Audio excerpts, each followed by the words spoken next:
Okay, we are live.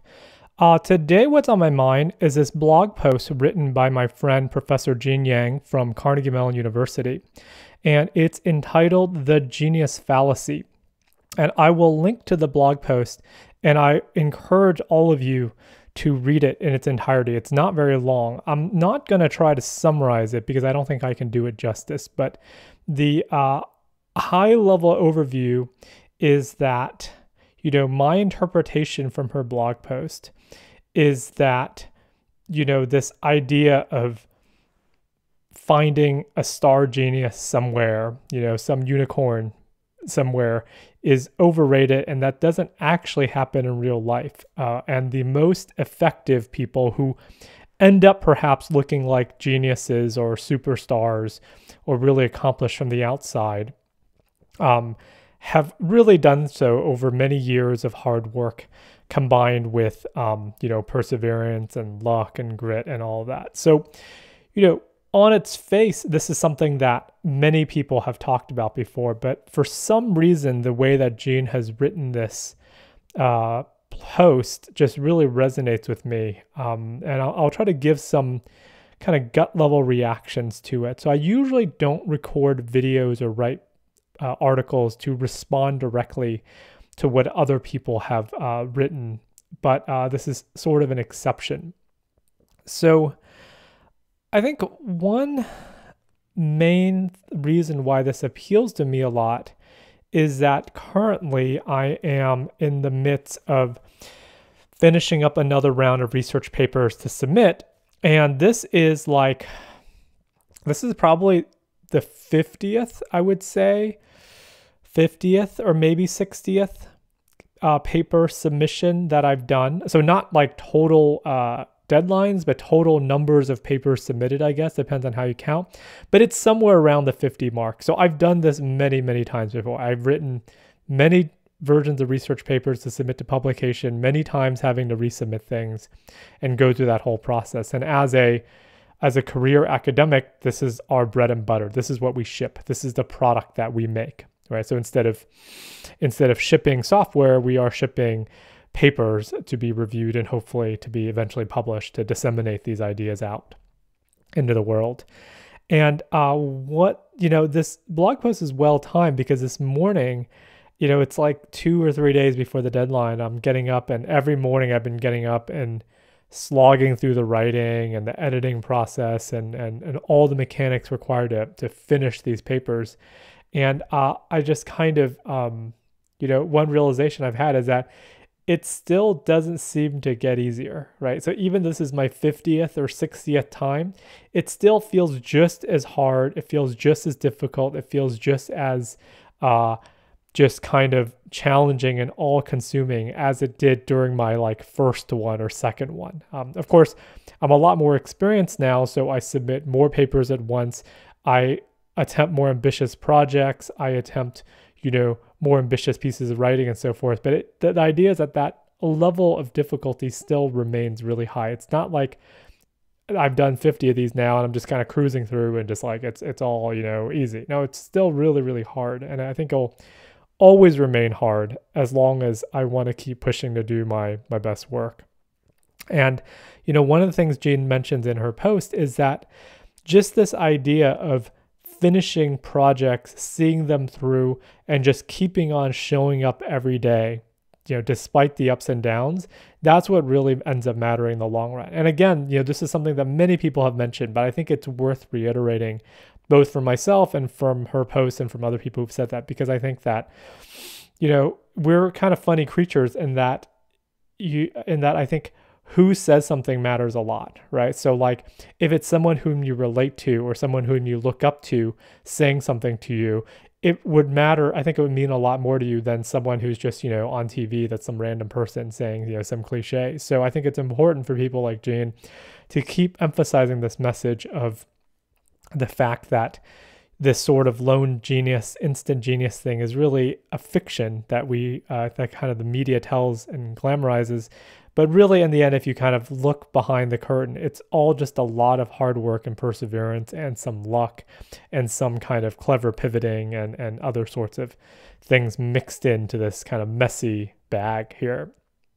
And this, to this point of just keeping on showing up, I think this is one of the things I've thought about a lot is that, to get pretty good at most things, I would say, to get to a fairly good level at most things, I think all you have to do is keep showing up every day and just keep doing it. Because basically, if you can keep showing up and keep doing it, and you don't get discouraged enough to quit or to pivot to something else or leave something else, you will get pretty good at it. I mean, there's no guarantee that you're going to win the top prize in your field or you're going to become a world-class expert just by doing this. Don't get me wrong. I mean, I don't think that just the formula of showing up every day and keeping on honing your craft is going to make you instantly into a world-class expert, but I think that's enough to get you into the top, I don't know, I'm just making a number, into the top, 10%, maybe the top 5%. It may not get you to be the best in the world, but it will definitely get you up to that top 5 or 5 or 10%, which is more than enough for most professions and for most things you'd want to do. And it's this idea of being able to keep showing up every day and keep doing it, because if you're, fairly observant and fairly conscientious, just the fact that you're showing up every day means that you are making all these tiny micro adjustments. You are getting the help you need. You are maybe pivoting to different ideas or different paths that may be better if one path isn't working out. You are just going to be doing all of these things, these kinds of corrections along the way very organically into your journey to develop expertise if you keep on showing up every day and doing it.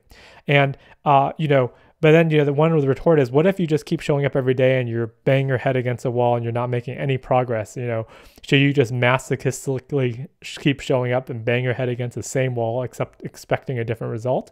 And I would say the answer is no, right? So if you're actually banging your head against the same wall and you don't have the intuitions or the conscientiousness to get help or to pivot to something else or to try a different approach, then you will just end up flaming out and burning out and giving up. So you will actually not end up being one of these people who keeps on going and who shows up every day, because after N days, you're going to give up eventually and burn out because you're going to be banging your head against the same wall again and again.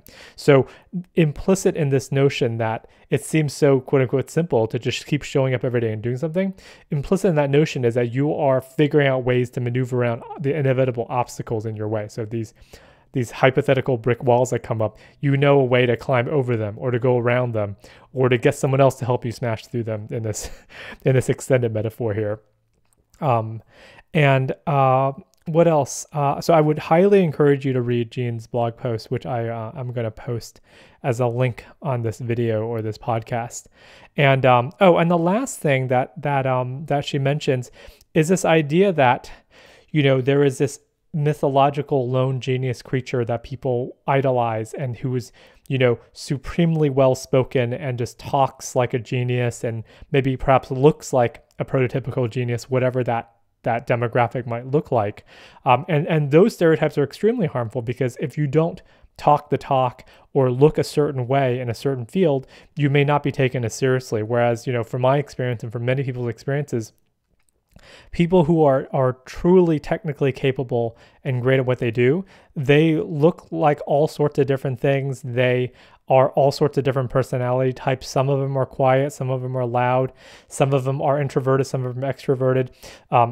They come from all sorts of different demographic backgrounds. And so I think that this kind of myth of, who would look good on a magazine cover and what kind of person should we idolize in a field can be extremely harmful, because for people who don't fit that cookie cutter mold of what you quote unquote should look like as a lone genius, you risk getting really discouraged. And I just want to encourage all of you that really in the end, if you put in that work and you're smart about it and you keep on developing expertise, all of that other stuff, I think, are secondary factors, and that they are able to be overcome. Whereas if you're just, focusing on talking big and, being really showy and everything, eventually karma will catch up with you. I've been out of college for about 12 years and out of high school for maybe 16 years or so. And I have seen time and time again, the people who are really flashy, who are big talkers up front, who may be able to fool people when they're younger, that just does not work in the long game. You cannot keep that up over many years unless you actually back it up with that hard work and that actual deep, meaningful long-term content that you produce. So, for young people listening today who might not be the most outgoing or the most eloquent, or perhaps don't think that you fit that mold of what a quote unquote genius looks like, I would tell you not to worry about that at all, because the people who seem to have fit that mold when they're young, if they don't back it up with real content after 5-10 years, they're not going to actually get anywhere. So anyways, until next time.